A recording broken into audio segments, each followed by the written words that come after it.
Path of Exile's Curse of the Allflame League is almost a month in, and with that in mind, I wanted to take a look at how the meta has shaken out for patch 3.29, which is especially interesting for this particular update because we received the third Scion Ascendancy, the Luminary in this one, which has made quite the splash compared to its Reliquarian counterpart, which was new last league. Now we'll get onto more about the Luminary in a moment, as that's one of the biggest topics this patch, but first we need to discuss the Elementalist. This Ascendancy finds itself as the most popular a month in for level 95 plus characters at 18% of the share, but the interesting part about this movement is the skill breakdown for this class, because we're not just seeing a huge amount of builds honed in on a single skill or archetype. What we're seeing here is a lot of very different builds. Penance Brand Ignite setups are leading the pack here with about a fifth of all of these characters, but there's also EK here with 16%, Winter Orb is there too of course, a skill that got buffed massively this patch, and this is not even the most favourable Ascendancy when we're looking at this skill, but it still holds a 15% share. And a bit further down here we have Vile Reap and Corrupting Fever, this is the Fizdor Auto Bomber setups, and there are also quite a few skills further down here in the 5% range. What we're seeing here though is a lot of players choosing this Ascendancy for a wide variety of builds due to the generic power that's provided from Golems for the most part. Liege of the Primordial is picked up on 97% of these characters, whilst the next most popular Ascendancy notable is Mastermind of Discord with not even 2/3 of these builds. And once you start digging into the Golem buffs, you can begin to see just how many simple problems are solved on pretty much any build once you slot this Golem shell into the setup.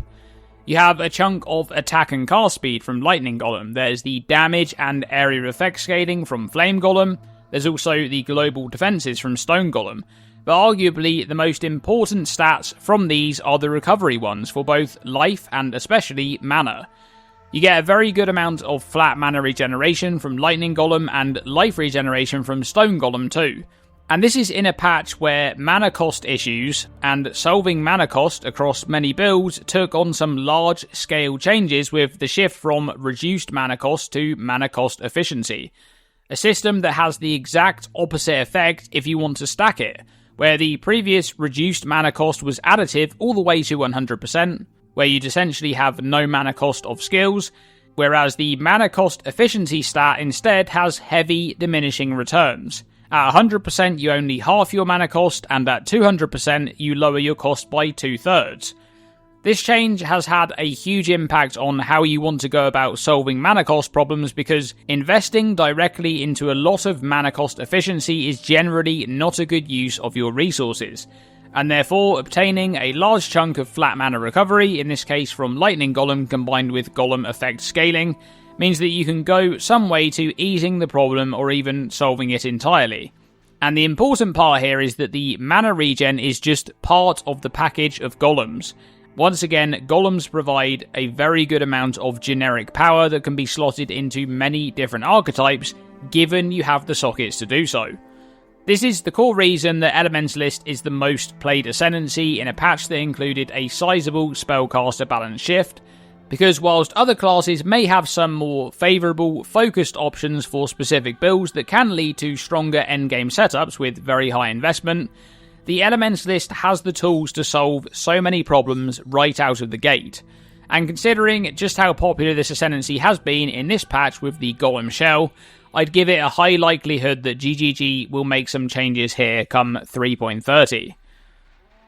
However, whilst the Elementalist is the most popular Ascendancy for 3.29, there is a much bigger story going on in this patch, and that is of course the Luminary, the third Ascendancy option for the Scion. Brand new in Curse of the Allflame, and this really has been the main topic of this update.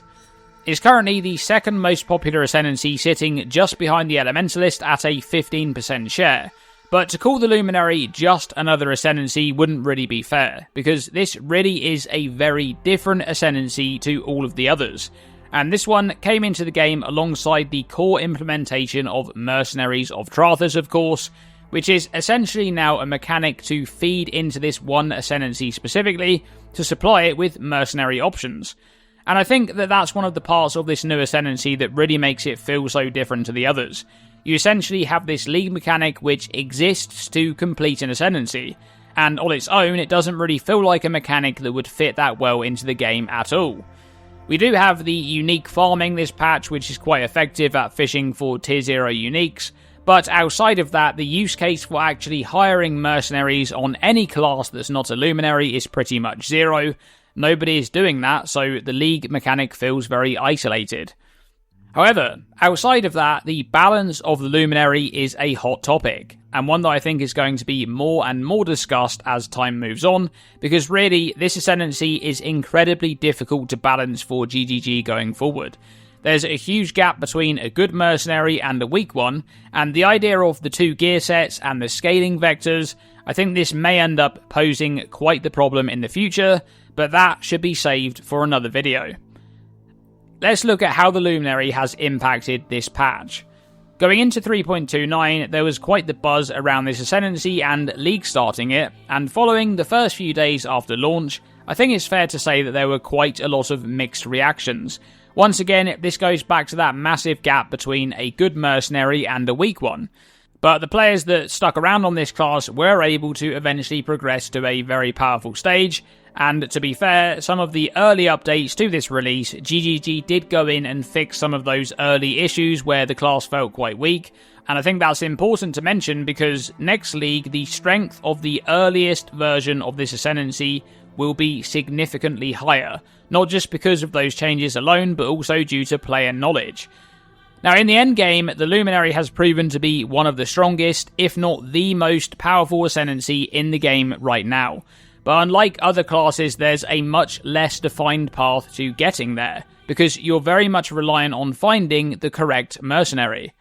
Once you have it though, the most popular setups right now are the ones making use of Flamelink to provide flat damage scaling, alongside life and light radius scaling on the player side, and the usage of Enmity's Embrace on the mercenary.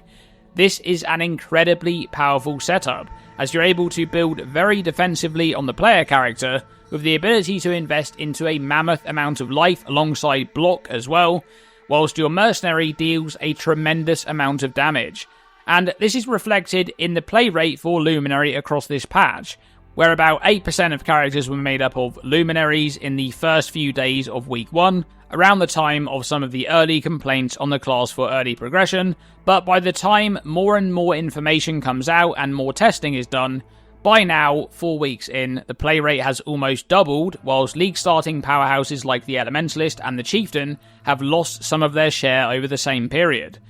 The Luminary is going to be a very interesting Ascendancy to pay attention to in the coming leagues. I expect GGG will make some significant changes to this one for 3.30, but as of 3.29, this class is exceptionally powerful when built correctly with the right mercenary. Now let's take a look at the skill usage for Curse of the Allflame. At the top of the board for level 95 plus characters, it is of course Winter Orb, which received very large buffs this patch, and is being played predominantly on the Occultist, helping to push this Ascendancy into the third spot for 3.29. We also have the usual Righteous Fire at 6%, which is a non-mover from last patch and the patch before that, where this skill has sat approximately at the same share league on league. However, when moving beyond those skills, the breakdown becomes a lot more balanced throughout, with a lot of representation here for many different archetypes. Many of the skills further up on the list are spells, which makes sense considering the buffs in this patch, but there's also Spectres here for minion representation, which aligns with the performance of the Necromancer in this patch, which is doing quite well, and further down, Flicker Strike and Cyclone Shockwave make up some of the most popular builds for melee representation, and even Death Aura has a 2% share following its buffs. You love to see it. Now, whilst spells are making up a large part of the most popular skills that are being played in 3.29, I want to mention that the skills themselves weren't the only change in this patch, because we also had several supporting buffs, like the new Pact Gems, but also some changes to Ascendancies. The Inquisitor, Occultist, and Assassin all received a new notable added to their arsenal to help encourage the use of spells in Curse of the Allflame, but only one of these new additions has performed well, and that's the Assassin, which we'll discuss in a moment. But for the others, these new additions have done very poorly indeed. The Inquisitor's new notable allows spells to gain critical strike chance based on the main hand weapon, but the Inquisitor itself has gone from a 4% play rate in Mirage for level 95 plus characters to just 1% in 3.29, not to mention that of that 1%, only 5% of those characters are using the new node. Ouch. Meanwhile, the Occultist, which is the third most popular Ascendancy this patch, well, that's certainly not because of this new channeling node right here, Unhallowed Rite, because it's being picked up on a shocking 1% of those characters.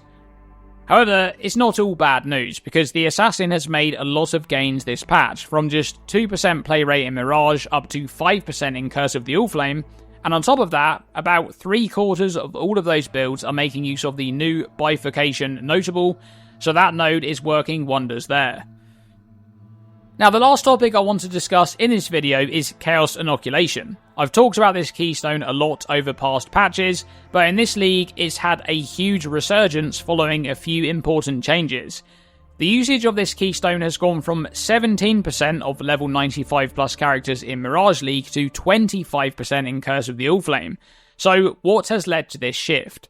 Well, firstly, it's important to mention here that this change has occurred despite the existence of the life-stacking Luminary in this patch, which is one of the most popular builds in this league. Without that Ascendancy addition in this update, the dominance of CI setups would be even higher. But a lot of this has to do with the location on the tree, of course, where many spell-based setups are located towards the top of the tree, and in a league where several spells were buffed in a big way, that's led to more generalised usage of this keystone. But that's not the only reason. We also had several patches in a row where life stacking was doing very well. Going into 3.27, we had the Grey Wind alongside Foulborn Uniques, and those setups only improved in 3.28 with Volatile Val Orbs. But 3.29 saw some giant nerfs to life-stacking builds, with direct nerfs to Wrathpith Globe and the Grey Wind amongst other items, leaving that archetype significantly weaker, with a lot of that space now being filled with other builds that are leaning towards ES defensively. It's going to be interesting to see how 3.30 pans out. Presumably that's going to be announced at ExileCon later this year, and possibly launched immediately following ExileCon, and it's going to be an endgame based patch. I'm really interested to see exactly what they're going to do with the Luminary specifically, but that's going to be it for this video. Thanks for watching, and as always, stay tuned, and stay safe.